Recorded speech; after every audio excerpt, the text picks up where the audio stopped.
चलिए हेडिंग लिखिए, वैद्युत ऊर्जा, इलेक्ट्रिक एनर्जी हेडिंग हम लोगों का है। समझते हैं इसको। जैसे मान लीजिए कोई चालक तार है,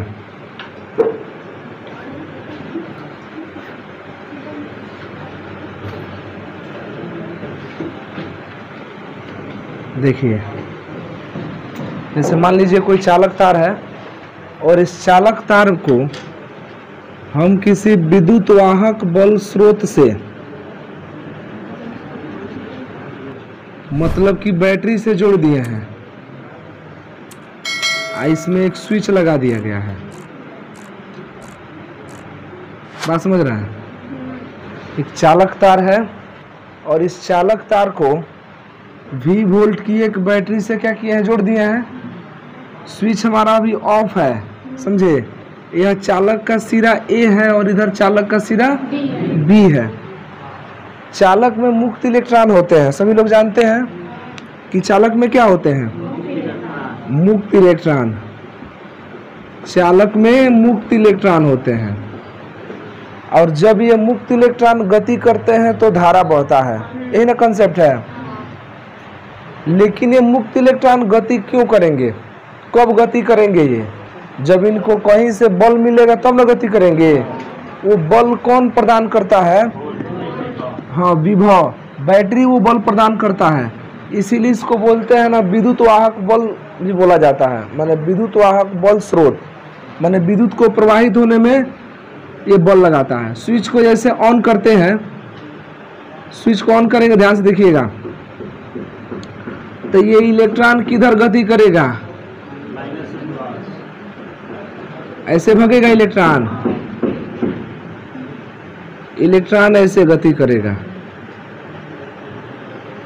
ठीक। इलेक्ट्रॉन इस तरह से गति करेगा। अब जब इलेक्ट्रॉन इधर गति करेगा तो धारा जो इसमें I बहने वाला होगा वो तो इधर न गति करेगा जी, तो इसमें धारा I इधर बहेगा। ये जो इलेक्ट्रॉन है, यह इलेक्ट्रॉन किस वेग से गति करता है? VD वेग से, अनुगमन वेग से। तो जब ये अनुगमन वेग से गति कर रहा है तो गति करते समय क्या होता है कि इसकी ऊर्जा खर्च होती है। इसकी ऊर्जा क्या होती है भाई? किसी चीज को आप गति कराएंगे तो बिना ऊर्जा का गति थोड़ी करेगा, ऊर्जा खर्च होगा ना उसमें। अब कोई पूछे कि तब ऊर्जा खर्च क्यों होता है? ऊर्जा खर्च इसलिए होता है कि जब यह इलेक्ट्रॉन गति करता है ना, तो जाके इसके अंदर जो धनायन है, चूंकि ये ऋणायन है, ऋणावेशित इलेक्ट्रॉन है, ये इलेक्ट्रॉन अपने अंदर धनायनों से क्या होता है, टकराता है। और जब कहीं पर गति के दौरान टक्कर होगा तो वहाँ पर ऊर्जा होगी और ऊर्जा के साथ साथ वहाँ पर ऊष्मा भी उत्पन्न होता है, इसलिए तार गर्म भी होता है। 10 में इसको पढ़े होंगे, विद्युत धारा का ऊष्मीय प्रभाव, पढ़े है ना, कि जब किसी चालक तार में विद्युत धारा प्रवाहित करते हैं तो उस चालक तार का तापमान बढ़ जाता है, इसे विद्युत धारा का ऊष्मा प्रभाव, ऊष्मीय प्रभाव कहते हैं। लेकिन वहाँ पर बहुत ज़्यादा डिटेल में नहीं पढ़ा गया होगा, लेकिन वो ऊष्मा कहाँ से उत्पन्न होता है उसको समझिए।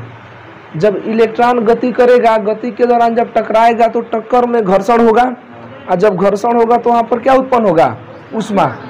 इसका मतलब कि इलेक्ट्रॉन गति के दौरान ऊर्जा खर्च कर रहा है ना, वही जो खर्च किया गया ऊर्जा है उसको बोलते हैं वैद्युत ऊर्जा।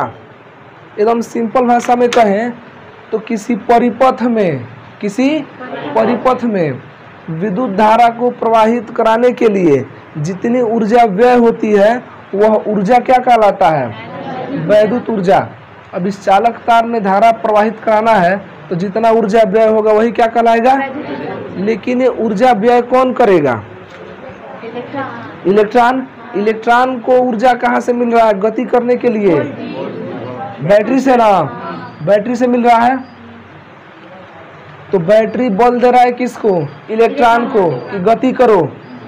तो इसीलिए बैटरी क्या होता है, डाउन हो जाता है। आखिर बैटरी भी तो अपना काम कर रहा है, बैटरी के कारण ही तो यहाँ पर इलेक्ट्रॉन गति कर रहा है, मतलब एनर्जी लॉस किसका हो रहा है, बैटरी का। तो बैटरी को ना, जो सेल आपका है, सेल चाहे बैटरी जो भी कहिए, इस बैटरी को इलेक्ट्रॉन उसको गति कराने के लिए कार्य करना पड़ता है। जैसे हम किसी वस्तु को गति कराना चाहें ना, तो उस पर बल लगा करके उसको विस्थापन कराएंगे तब ना गति होगा। तो यह जो बैटरी है, यह इस धारा प्रवाहित कराने के लिए इसको कार्य करना पड़ता है बैटरी को। और यही कार्य किस रूप में व्यर्थ होता है? ऊर्जा के रूप में। उस ऊर्जा को बोलते हैं विद्युत ऊर्जा। ये तो पूरा डिटेल हुआ। अगर छोटी भाषा में समझना हो तो क्या कहेंगे कि किसी चालक तार में, चाहे किसी परिपथ में विद्युत धारा प्रवाहित कराने के लिए जो आवश्यक ऊर्जा होती है, चाहे जो व्यय विद्युत ऊर्जा होता है, उसे क्या बोलते हैं? विद्युत ऊर्जा। और ये कितना होता है इसको समझिए। यदि हम यह मान लें कि यदि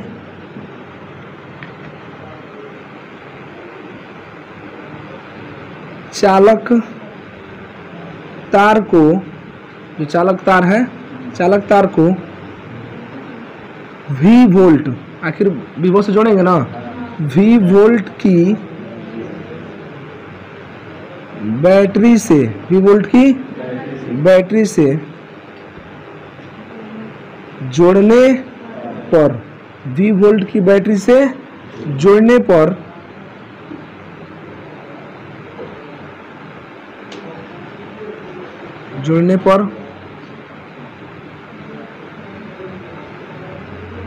चालक तार में Q आवेश प्रवाहित हो तो ये बताइए, जब बैटरी है तो बिना आवेश प्रवाहित कराए तो धारा बहने का कोई चांस नहीं है। तो V वोल्ट की बैटरी से जब इसको जोड़े हैं तो इसमें आवेश बहेगा। तो हम मान ले रहे हैं कितना आवेश बह रहा है? Q। कितना आवेश बह रहा है? तो आवेश को कौन प्रवाहित करा रहा है? बैटरी ने करा रहा है। इसका मतलब बैटरी को बाह्य कार्य करना पड़ेगा। तो Q आवेश प्रवाहित हो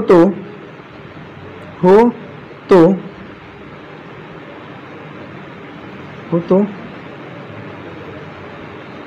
आवेश प्रवाहित कराने में किया गया कार्य ही क्या होगा? वैद्युत ऊर्जा होगा। किया गया कार्य ही वैद्युत ऊर्जा होगा। यदि यह W किया गया कार्य है, तो कार्य कहिए चाहे ऊर्जा कहिए, बात एक ही है। तो यदि यह W हो तो W इक्वल टू होता है, देखिए formula V into Q. V का परिभाषा याद कीजिए, विभव का। V equal to W by Q naught, याद है? V equal to W by, तो W निकालेंगे तो V इंटू क्यू नहीं हो जाएगा? अरे ये फार्मूला था, V बराबर W बाई क्यू नॉट। तो वहाँ पर क्यू नॉट था, हमारे पास क्या है? Q है। W का मान निकालेंगे, क्यू नॉट चल के जाएगा, गुणा हो जाएगा। तो W equal to V into, तो ये जो सूत्र मिला W equal to V into Q, ये सूत्र है किसका? वैद्युत ऊर्जा का। आप वैद्युत ऊर्जा कहिए, चाहे विद्युत धारा प्रवाहित कराने में किया गया कार्य कहिए। तो विद्युत धारा प्रवाहित कराने में जो किया गया कार्य है वही आपका क्या हो जाता है? वैद्युत ऊर्जा हो जाता है। वैद्युत ऊर्जा। मात्रक इसका क्या होगा?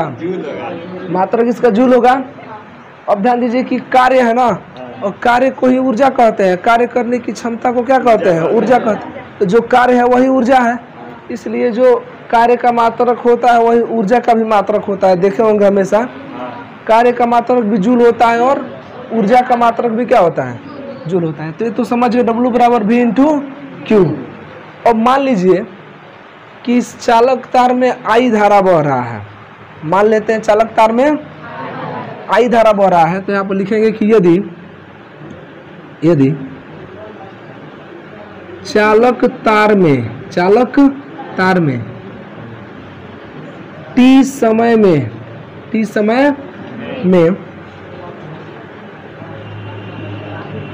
प्रवाहित धारा आई हो तो एक सूत्र जान, अरे तो एक के बार तो समझो, तो आई इक्वल टू सूत्र जानते हैं Q बाई टी, विद्युत धारा सूत्र होता है ना, मतलब कि Q बराबर क्या लिख सकते हैं, I इंटू टी। तो यहाँ से देखिए W का एक और नया सूत्र मिल गया, V into I into T, नहीं मिल गया जी, V into I into T, V I T, एक और सूत्र मिला ना। ये बताइए चालक तार है तो कुछ प्रतिरोध नहीं होगा इसका, होगा। हम मान लेते हैं कि चालक तार का प्रतिरोध कितना है, R है। यदि चालक तार का प्रतिरोध R हो तो ओम के नियम से V इक्वल टू, तब तो उस हिसाब से सूत्र फिर से हो गया, W बराबर देखिए V के बदले में I R into I T, तो क्या बन जाएगा, आई स्क्वायर आर टी, आई स्क्वायर। एक और सूत्र मिला, कितना सूत्र मिल गया, 3 सूत्र मिल गया। W बराबर V इंटू क्यू और W बराबर वी आई टी, W बराबर आई स्क्वायर आर टी। एक सूत्र और मिलेगा, अभी आगे बढ़ेंगे थोड़ा सा तो एक सूत्र और मिलेगा। ये हेडिंग समझ में आया है कि विद्युत ऊर्जा किसे कह रहे हैं। सामान्य भाषा में क्या कहेंगे विद्युत ऊर्जा के बारे में, कि किसी चालक तार में विद्युत धारा को प्रवाहित कराने में जितना ऊर्जा व्यय होता है वही क्या कहलाता है, विद्युत ऊर्जा। अब यहाँ पर चालक तार ले रहे हैं, कोई जरूरी थोड़ी है, किसी भी उपकरण को ले सकते हैं, ट्यूबलाइट हो गया, बल्ब हो गया, मोटर हो गया, पंखा हो गया, कुछ भी ले सकते हैं। तो उसको चलाने में जो ऊर्जा खर्च होगा वही क्या कहलाएगा, विद्युत ऊर्जा। लेकिन वास्तव में वो ऊर्जा किसके बराबर होता है, तो उस उपकरण में चाहे चालक तार हो, चाहे मोटर हो, चाहे पंखा हो, चाहे बल्ब हो, चाहे ट्यूबलाइट हो, उस उपकरण में विद्युत धारा को प्रवाहित कराने में जितना कार्य करना पड़ता है ना, उसी कार्य को क्या बोलते हैं, विद्युत ऊर्जा। आखिर कार्य ही तो हो रहा है। देखिए कहीं पर भी अगर ऊर्जा शब्द आए तो इनडायरेक्टली वहाँ पर कार्य है, क्योंकि कार्य करने की क्षमता को ही क्या बोलते हैं, तो ऊर्जा है, मतलब कहीं ना कहीं कार्य हो रहा है। या कहीं पर अगर कार्य भी हो रहा है तो समझिए कि बिना ऊर्जा का कार्य नहीं होगा। तो दोनों एक दूसरे के क्या है, एकदम रिलेटिव है। तो वही हम यहाँ पर लिए हैं कि इस चालक तार में धारा को प्रवाहित कराने में जो आपको किया गया कार्य होगा वही क्या कहलाएगा, विद्युत ऊर्जा। तो लिखा गया है कि यदि चालक तार को V वोल्ट की बैटरी से जोड़ने पर चालक तार में Q आवेश प्रवाहित हो तो आवेश प्रवाहित कराने में जो किया गया कार्य ही विद्युत ऊर्जा होगा। यदि यह W हो तो W का सूत्र होता है V इंटू क्यू। ये कहाँ से आ रहा है, V equal to W by Q naught, जो पहले लेसन में पढ़े थे वहाँ से आ रहा है। तो W बराबर हो गया V इंटू, और 10 में यही सूत्र सीधे डायरेक्ट पढ़ दिया जाता है। वहाँ पर जानते हो क्या लिखा जाता है, वहाँ लिखा जाता है कि किसी तार में विद्युत धारा प्रवाहित करने में जो किया गया कार्य है, माने विद्युत ऊर्जा है, वह उस चालक तार के विभव और उसमें प्रवाहित आवेश के गुणनफल के बराबर होता है, ऐसे पढ़ा जाता है। तो V इंटू क्यू हो गया। चूँकि अब जानते हैं कि Q बराबर आई टी होता है, क्योंकि यदि हम चालक तार में t समय में यह मान लें कितना धारा बह रहा है, I, तो I equal to Q by T, Q equal to I T. तो Q का मान बदल दिए हैं, V आई टी, ये किसके बदले में है, Q के बदले में है। और चूँकि चालक तार है तो कुछ ना कुछ प्रतिरोध होगा। हम यह मान लेते हैं कि प्रतिरोध कितना है, R है। तो यदि चालक तार का प्रतिरोध R है तो ओम का नियम लगा देंगे तो V के बदले में क्या हो जाएगा, तो वही V के बदले में क्या लिखे हैं, आई आर, और फिर I इंटू टी। तो I 2 बार ना है, तो I into I square R T, तो हो जाएगा आई स्क्वायर आर टी। 3 सूत्र मिला, इसको लिख लीजिए। देखो 3 सूत्र हो गया है, V Q, V I T और आई स्क्वायर। अच्छा, एक पद के रूप में अभी भी फार्मूला नहीं आया है, V और R के रूप में लिखेंगे ओम के नियम से। ओम के नियम से क्या हम लोग लिखे थे? V बराबर आई आर लिखे थे। यहाँ से चाहे कि I बराबर लिखना हो V बटा लिख सकते हैं ना, तो W बराबर क्या कर दे रहे हैं ना कि I के बदले में चाहे आप मन करे तो यहाँ रख लीजिए चाहे यहाँ रख लीजिए, यही रख देते हैं। I स्क्वायर है ना, तो I स्क्वायर जब हो जाएगा तो V स्क्वायर बटा R स्क्वायर, V स्क्वायर बटा इंटू R, तो एक R से एक R कट गया, W बराबर आ गया V square by R into, देखिएगा ये भी एक सूत्र है। एक तरीका और है, अगर V का रख देते यहाँ पर तो क्या हो जाता, फार्मूला हो जाता है। I के बदले में रखते तो V बटे R यही वाला आ जाता फिर से V स्क्वायर। दोनों सूत्र चाहे यहाँ से ज्ञात कीजिए चाहे यहाँ से बराबर आएगा। तो हमारे पास कितना सूत्र हो गया?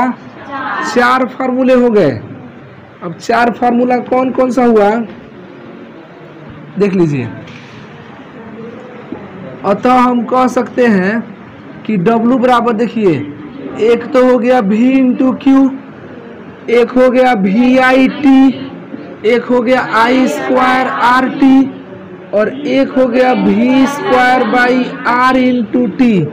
देखिएगा ये सूत्र मिला। ये किसका सूत्र है? वैद्युत ऊर्जा का, चाहे किया गया कार्य का। ये किस में आएगा? अगर आप इसमें 4.12 से भाग कर देंगे ना तो ये कैलोरी में आ जाएगा, समझे? किससे? मतलब कि जो W आपका है वो VQ बटा 4.18, बात समझ रहे हैं? 18 लिखिए चाहे सीधे 4.2 लिख दीजिए, बात एक ही है। बराबर VIT बटा 4.18 I स्क्वायर RT बटा 4.18 V स्क्वायर बाई RT और पूरा का बटा 4.18। अब ये किस में आ जाएगा? ये सब आ जाएगा कैलोरी में। अब सवाल में जिस तरह से पूछेगा, अगर कैलोरी में पूछेगा तो हम इसको पहले निकाल लेंगे और उसके बाद 4.2 से भाग कर देंगे तो कैलोरी में निकल जाएगा।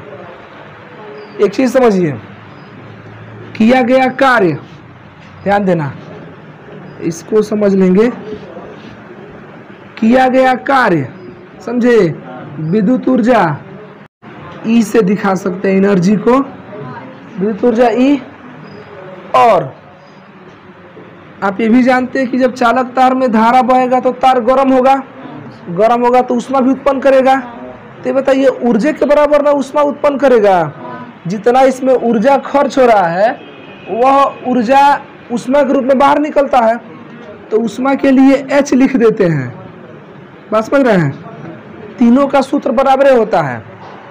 किया गया कार्य पूछे, चाहे विद्युत ऊर्जा पूछे, चाहे ऊष्मा पूछे, सूत्र यही लगेगा। बात समझ आ रहा है? किया गया कार्य या विद्युत ऊर्जा या उत्पन्न ऊष्मा, जैसे हीटर है तो हीटर ऊष्मा उत्पन्न करता है ना, तो उसके अंदर देखे होंगे बहुत सारा ऐसे चालक तार होता है और चालक तार गर्म होता है तो ऊष्मा उत्पन्न करता है। उस ऊष्मा का मान अगर निकालना है तो हम H लिखेंगे और सूत्र यही रहता है, क्योंकि जितना ऊर्जा व्यय करेगा उतना किस रूप में व्यय करेगा? ऊष्मा के रूप में। तो H सूत्र H बराबर लिख के इतना लिख देते हैं। अब जो दिया है, I दिया है, R दिया है, T दिया है तो इसका प्रयोग कर लेंगे, VIT दिया है तो इसका प्रयोग कर लेंगे, VQ देगा तो मैंने जिस हिसाब से सवाल रहेगा सूत्र बना लेंगे हम लोग। तो ये तीनों का फार्मूला एक ही होता है। किया गया कार्य, वैद्युत ऊर्जा और उत्पन्न ऊष्मा, तीनों का सूत्र एक रहेगा। इसलिए हम अब इन दोनों का अलग अलग नहीं लिखाएंगे। एक बार हो गया, तीनों कंप्लीट हो गया। इसमें लिख लीजिए।